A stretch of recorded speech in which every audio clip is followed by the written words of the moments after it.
इस समय हम लोग ग्राम सभा रामपुर असली में हैं और हम बात करेंगे पूर्व ब्लॉक प्रमुख चिलकहर के योगेंद्र सिंह जी से।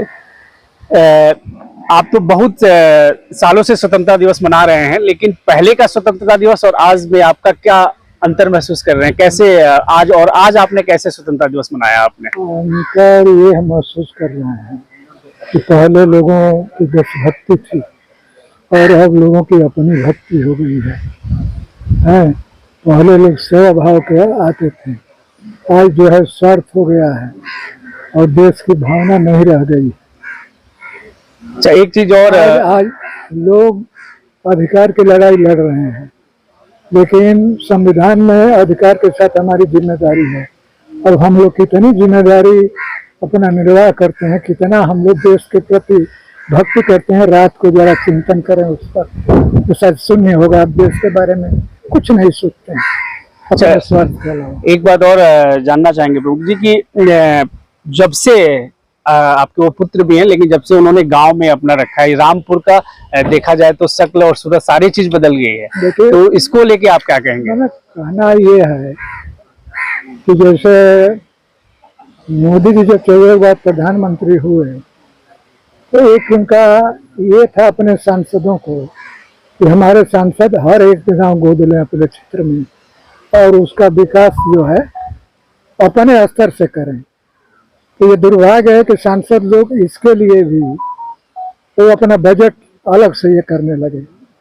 तो ये हमारा गांव भी जो है, अब चूंकि मेरे पुत्र हैं तो अब इनके बारे में थोड़ा वो करना, लेकिन जो चीज प्रत्यक्ष दिखाई दे रही है, अब इस पर मुझे क्या कहना है जो आपको सब दिखाई दे रहा है। आखिरी बात आपसे कि इस स्वतंत्रता दिवस के अवसर पर जो आम जनमानस से खासकर युवा हैं, उनके लिए क्या संदेश देना चाहेंगे आप? युवाओं के लिए हम ये संदेश देना चाहेंगे कि आप जो है तो हमारी जो भारतीय संस्कृति और हमारी सभ्यता जो अजय रही, जिसको न मुगल परास्त कर पाए न अंग्रेज परास्त कर पाए, आज जो हमारी संस्कृति है, मुझे खेद है कि आज हमारे युवा हैं उससे भटक रहे हैं। तो उनको अपने आज़ादी का इतिहास जानना चाहिए, हमारे देश का क्या गर्व रहा है, क्या इतिहास रहा। गांधी जी अम्बेडकर की क्या कल्पना थी कि सादगी जो था हमारा, वो भारतीय संस्कृति की पहचान थी।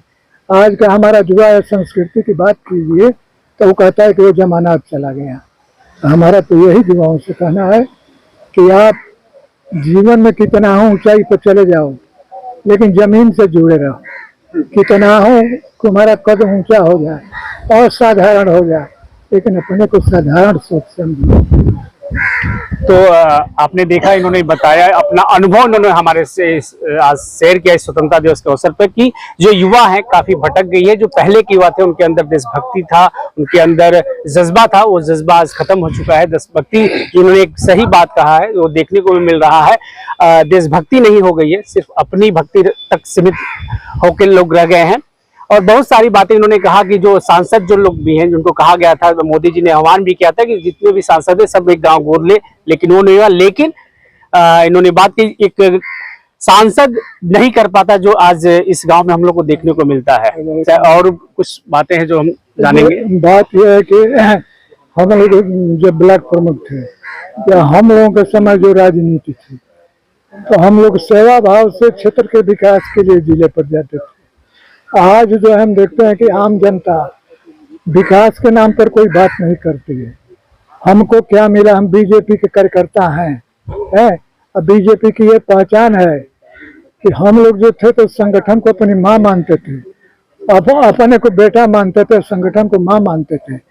सच्चा बेटा माँ के तरफ का विश्वासघात नहीं करेगा। आज की राजनीति कार्यकर्ता ये है कि चाहेंगे कि मुख्यमंत्री योगी जी हों और वोट जाकर हाथी पर बसपा को देंगे। ये कार्यकर्ता नहीं है, वो उनका वोट है अपना निष्पक्ष हो कहीं पे, लेकिन वो बीजेपी के कार्यकर्ता नहीं है। कार्यकर्ता कभी माँ के साथ विश्वासघात नहीं करता। कार्यकर्ता कभी राजनीति में कुछ पाने के लिए नहीं है। आप काम करोगे, आगे आपका रास्ता खुलेगा। हम लोग साधारण कार्यकर्ता रहे, लेकिन मर्यादा आज भी है। मैं ब्लॉक प्रमुख रहा, अब अपने मुंह से क्या कहूँ। सारी जनता, सारा क्षेत्र में जानता हूँ कि एक हमारी अलग पहचान पूरे जिले में थी, आज भी है। एक बहुत बड़ी बात कहा इन्होंने, सभी संगठनों की क्या कि जो संगठन है और जो उसका कार्यकर्ता है, कार्यकर्ता उसका बेटा है, तो संगठन उसकी माँ है। ये सभी संगठनों पे लागू होता है, चाहे वो जिस संगठन में हो। हम किसी पार्टी या विशेष की बात नहीं कर रहे हैं। इस लहजे से इन्होंने ये बात कही।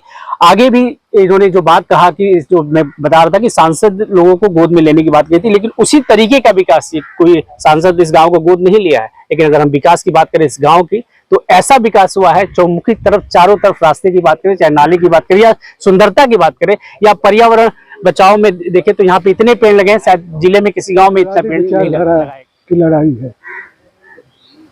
मैं अपने दृष्टि से समाजवादी जयप्रकाश जी को मानता हूँ, डॉक्टर लोहिया को मानता हूँ, मधुलिमय को मानता हूँ। ये लोग समाजवादी थे, क्योंकि डॉक्टर लोहिया हार्वर्ड यूनिवर्सिटी से पीएचडी थे और अविवाहित थे और कोई उनका परिवार नहीं था।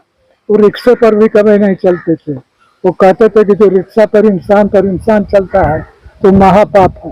हाँ, आज के जो समाजवादी लोगों का जरा चेहरा देख लीजिए कि जो लोहिया का शायद इस देश में कहीं झोपड़ी भी नहीं है, कोई इनका नहीं है, लेकिन आज के समाजवादियों को देख लीजिए, सारे लोग उसमें प्रमाण की जरूरत नहीं है। हमारा बेटा भी प्रधान बने, क्षेत्र पंचायत का सदस्य भी हमारा ही बने, लोहिया वालों का चरित्र है। ब्लॉक प्रमुख हमारे ही घर का हो, सांसद हमारे ही घर का हो, बीवी हमारी ही हो, दादा दादी हमारे ही हो। क्या लोहिया का चरित्र है? लोहिया की आत्मा को रुला रहे हो आप। आज के समाजवादियों का चेहरा ये है। तो प्रमुख जी ने हमारे साथ ये बताया एक चीज और कि पहले का समाजवाद का परिभाषा इन्होंने बताया, उदाहरण देकर, और वर्तमान का समाजवाद का भी इन्होंने सामने रख दिया उस थाली को कि आज का समाजवाद की थाली किस तरीके से सज रही है और पहले का जो समाजवाद था, कौन समाजवादी थे और किस समाजवाद की तरह वो काम करते थे। यहाँ तक कि वो रिक्शे पे भी बैठना पसंद नहीं करते थे, उस तरह के समाजवादी विचारधारा के लोग थे। लेकिन आज के समाजवादी किस विचारधारा के हैं, वैसे उन्होंने बात की।